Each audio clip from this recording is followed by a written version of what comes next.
Buongiorno, sono il professor Eugenio Baraldi, sono un pediatra, sono il direttore del Dipartimento Salute Donna e Bambino di Padova e vi racconterò qualcosa sulla bronchiolite.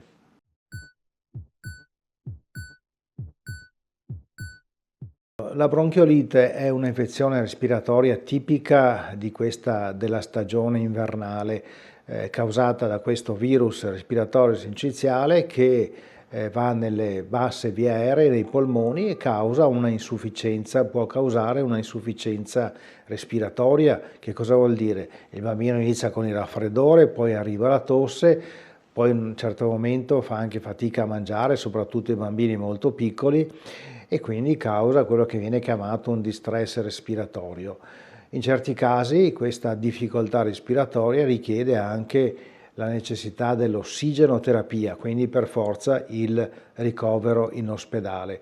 Quindi è una malattia che è molto importante, ribadisco, per i bambini piccoli fino ai 7, 8, 10 mesi, ed è una malattia che in questo periodo porta al pronto soccorso e talvolta porta anche al blocco degli ospedali come ricettività.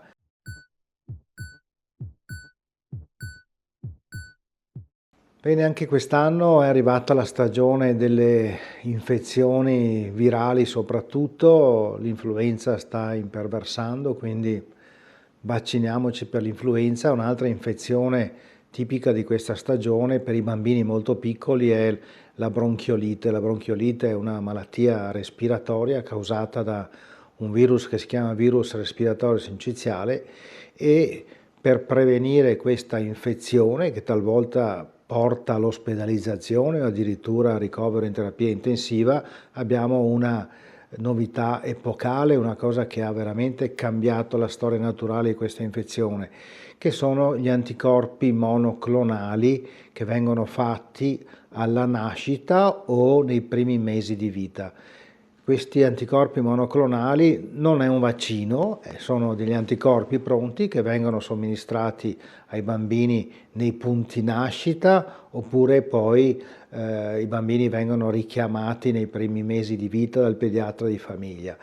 Con questa prevenzione abbiamo completamente cambiato lo scenario. Negli anni passati gli ospedali si riempivano, gli ambulatori dei pediatri di famiglia erano overfrequentati per questa patologia.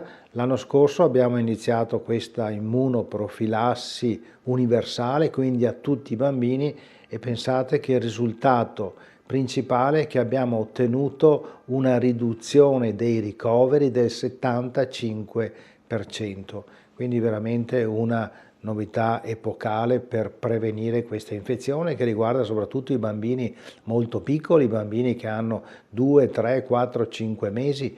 Quindi è importante che i genitori sappiano di questa opportunità. La Regione Veneto è stata antesignana, già l'anno scorso è stata iniziata l'immunoprofilassi e è ripartita dal 1° ottobre, per cui è importante che aderire a questa campagna perché si riesce a prevenire un'infezione che talvolta, come vi dicevo, porta anche alla ospedalizzazione.